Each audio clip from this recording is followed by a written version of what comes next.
You already know, this is your boy Xeno Martinez, and if you've been following my channel, then you know that Kabuto Yakushi is one of my favorite characters in the Naruto verse, and that I've always critiqued Shinobi strikers for giving us the wrong Kabuto. I mean, let's be real. He is not the goated and broken Kabuto that it took two top tier Uchihas to defeat. Period. So joining me today to talk about the real VR master we should have gotten at the launch of the game is Inada. And if you don't already know, Inada is a goated content creator who has been described among those in the community as the plug of Shinobi Striker. Recently, we collaborated on his Jutsu Talk series, which was the inspiration for today's video. But Inada, talk your shit. Period. Hey, what's good everybody? Thanks for having me here. I'm super excited to be able to talk about what Kabuto should have brought to Shinobi Striker. People always forget how powerful he actually is. So I can't wait to share some of our ideas to show you guys what a true Shippuden Kabuto character could bring to the game.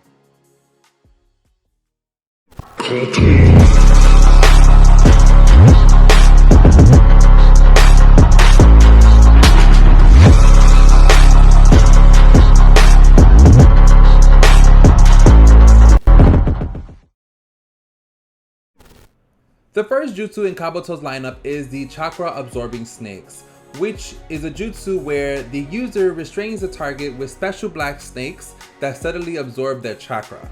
The target's secret technique gauge is lowered over time while the user's is increased. All allies receive healing over the duration of the jutsu.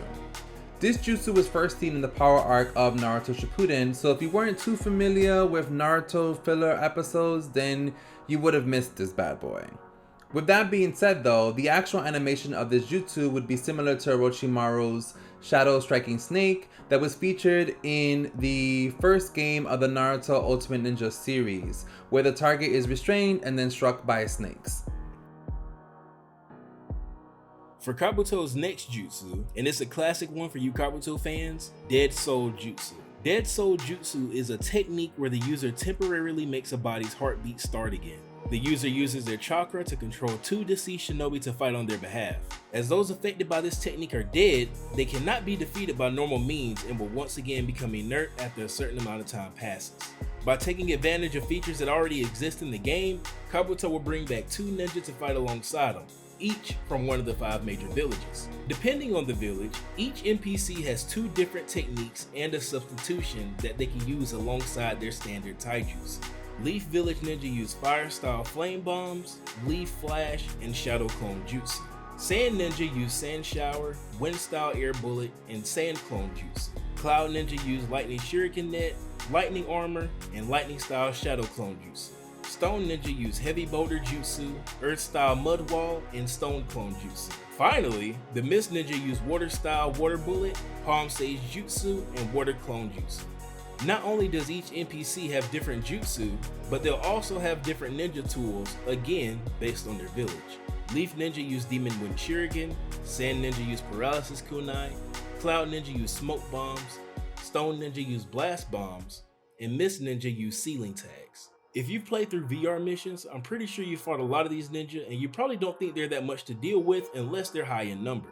However, you have to remember that these NPCs not only don't die, but you'll still have to fight against the other players while they're chasing you down. For his substitution, we'll be adding the Orochimaru style body replacement technique, which is a unique form of substitution that was created by Orochimaru. The user emerges from inside a shadow clone and sheds their skin. The user also recovers full health. Now, I know, you're probably thinking that this is completely broken, and that's because it is. But with a long cooldown time of about 25 seconds, users have to be strategic about how they use this sub. Now, of course, we could not add Shippuden Kabuto without including his Sage transformation. Like Misuki's Sage mode, it is a jutsu that allows the user to utilize Sage Chakra. The user receives a boost in attack, defense, and movement speed, as well as full health recovery for themselves and their allies. What's not mentioned in the formal description though is that the user's fighting style changes with the activation of chakra scalpels on their hands. The scalpels do not have any of the jutsu's debuffs, but provide healers with their first glimpse at what hand-to-hand combat could look like for CACs in Shinobi Striker, and basically add a game-changing mechanic to the game. Now, I know that you're probably thinking that Kabuto could not get more broken, but he can. And the reason being because he was one of the most powerful shinobi during the Great Ninja War arc and basically carried the opposing side single-handedly. Therefore, his Sage Mode, like my guy, comes with a unique set of jutsus that are similar to those showcased in the anime as well as other Naruto-based games. We first saw him use this jutsu in his fight against Itachi and Sasuke Uchiha. Inorganic Reanimation is a jutsu that allows the user to breathe life into inorganic substances by filling the atmosphere with natural energy. This causes the ground to create spikes that impale their target. Upon impact, the target is paralyzed, dealt damage, and has their attack power decrease. So basically, you can think of it as the lightning shuriken for healers. Now obviously we do not have any cave maps in Shinobi Striker, so this jutsu would only allow substances to come from the ground or surrounding walls. The range of the jutsu would also be similar to that of Buddha hands, meaning that healers could activate it from long, mid, or even close distances. But the range of the jutsu itself is rather small, so users will need to be strategic about how they use it. The next jutsu of Kabuto's would be something completely unique to the game, because not only is this technique going to affect his ninjutsu, it will also affect his ninja tool. The name of this technique is Strange Transmission Distant Shadow, a technique where the user is able to use the techniques of anyone whose cells are integrated into their body, including Kekkei Genkai. The user makes a clone of the person's upper half form out of their own body, emerging from the base of the snake growing out of their torso. This clone is then able to perform any of the techniques used by its genetic source. Once generated, the clone is able to transform into others on the fly in order to access their techniques. To stop myself from saying the name Strange Transmission Distant Shadow so much, from this point on, I'll just be calling it Strange Transmission. Upon activation of Sage Mode Transformation, the user's ninja tool changes to Attack of the Twin Demons. What the Attack of the Twin Demons ninja tool does is affect what ninjutsu you can activate with Strange Transmission. With this feature, Strange Transmission isn't just one technique. It's actually 4 different ninjutsu stockpiled into one, with each changing the appearance of Kabuto or your character's navel snake. Each ninjutsu that can be used via Strange Transmission as well as the changes to the navel snake are as follows: Earth Shore Return, Jirobo, Demon Flute Phantom Wave, Tuyuya, Spider Bow Terrible Split, Kidomaru, and Clematis Dance Vine, Kimimaru. Attack of the Twin Demons switches your next jutsu used through Strange Transmission so that you always have control over what techniques you're using. Once you get to Clematis Dance Vine, using Attack of the Twin Demons again resets you back to Earth Shore Return. Each of these techniques have an individual cooldown of 12 seconds. By individual, what I mean is you can use one technique, switch to another, and instantly use it. So each technique's cooldown is kept track of separately. With access to techniques like these, along with the various buffs given to the user while Sage Mode Transformation is active, users of Sage Transmission can become one of the most feared ninja on the battlefield. The first technique that can be used with Strange Transmission is Earth Shore Return. Earth Shore Return is a technique where the user creates an earthen wall that is then launched at the enemy. If the wall connects, the enemy's action speed is greatly reduced and their super armor is removed. This is a technique that can only be used on the ground, but once used, your character slams the ground, which makes an earth structure appear in front of them, very similar to Earth-style mud wall. However, the difference here lies in once the wall is constructed, the user hits the wall with a palm strike, which then launches the earth structure at their opponent. If you've watched the OG Naruto, then you've seen Jirobo's Art Hat Fist and his crumbling palm that he uses. In terms of visuals, it'll appear like that. The earth structure only goes straight, so there isn't any tracking on it, but it moves very fast, much like Hiruzen's Fire-style Dragon Flame bombs. Even experienced players have a hard time dodging that one up close. Once it connects, the enemy's action speed is decreased and the enemy's super armor is removed. making this technique good to slow down your opponents or to counterattack against super armor users. The second technique that comes with Strange Transmission is Demon Flute Phantom Wave. With Demon Flute Phantom Wave, the user creates a flute and plays a melody that creates spirits made of chakra. When the spirits pass through their target, the target's ninjutsu is reset and their secret technique gauge is reduced. This technique can also be used in midair, and once it's used, 5 spirits emerge and chase after the target. These chakra spirits deal 0 damage and aren't the fastest, but they go right through solid objects and their tracking is very high. Very much so like Datara's twin birds. But more like Naruto's Truth Seeker orbs, the enemy's ninjutsu is completely reset, and each spirit that hits the opponent reduces their secret technique gauge by 5%. So if all 5 ghosts hit your target, you reduce your opponent's secret technique gauge by a total of 25%, making this a very suppressive jutsu. And for the third technique, Spider Warbo Terrible Split. Upon activation of Spider War Terrible Split, the user creates a golden bow and fires a drill-headed arrow straight ahead. Because of the power put into the arrow, it travels at incredible speeds. On impact, the arrow pierces cleanly through target and obstacles alike. This attack cannot be blocked.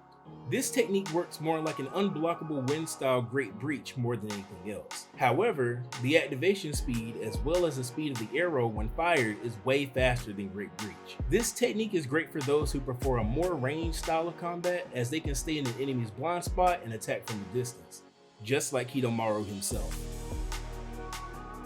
Lastly, the final technique granted by Strange Transmission is Clematis Dance Vine. Clematis Dance Vine's description is, the user creates an unblockable flexible spine whip that is used to hook onto a target, holding them in place while also lowering their defense and disabling their substitution. While having an enemy captured by the whip, the user gains access to Clematis Dance Flower to create a large bone weapon that is made as hard as possible to thrust into their target, dealing massive damage and sending them flying. So this is the only technique that works with Strange Transmission that has 2 stages. When you hit your opponent with the vine, they'll be stunned in place just like Yamato's Wood Strangle Jutsu. But again, just like Wood Strangle, one hit will break them free of your hold. However, the downside to this is that you'll also be stunned in place because you're holding onto the vine that has them restricted. Because of this, Clematis Dance Vine can only be used on the ground because it'd be kind of weird if you're both just floating in midair like that.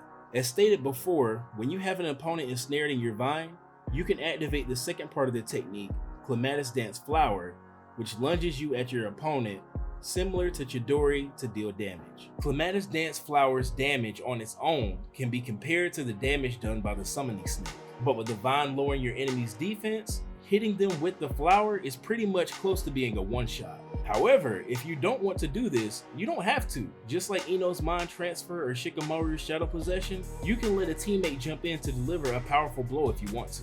Or even better, time your Clematis Dance Flower with a teammate's attack to deliver an insta-kill combo. As we mentioned earlier, Kabuto's secret technique has a second activation called Sage Art White Extreme Attack. It's described as a jutsu that expels a dragon-like entity from their mouth that launches towards their targets. Upon inputting the secret technique, the dragon tightly coils itself around its orb, releasing both blinding light and deafening sound. When activated, only the user and their allies can move freely when in the range of the jutsu.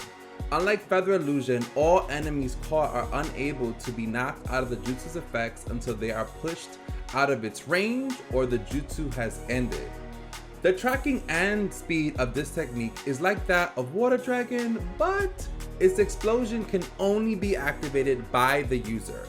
Therefore, they must time when to use it, as it is not automatic. In addition, activating it does not end the stage mode transformation, as that can only end when the user dies or the technique's cooldown begins. Well, that's it for today's video and our thoughts of what Kabuto Yakushi should have been. Now, before we head out, I must give a huge thank you to Inada for collaborating with me on this video. This was such a fun and creative project, and I'm really proud of the outcome. Yo, it's no problem at all. It was definitely a fun project to work on. Working on this together actually got me wanting to start playing Healer again. Thank you so much for the opportunity and the honor of being the first content creator you collab with on your channel. if you're not already, please swing by Inada's channel, check out his content, leave a like, and of course, subscribe. And as always, y'all already know, it's hard out here, but your boy wouldn't know. Here we go.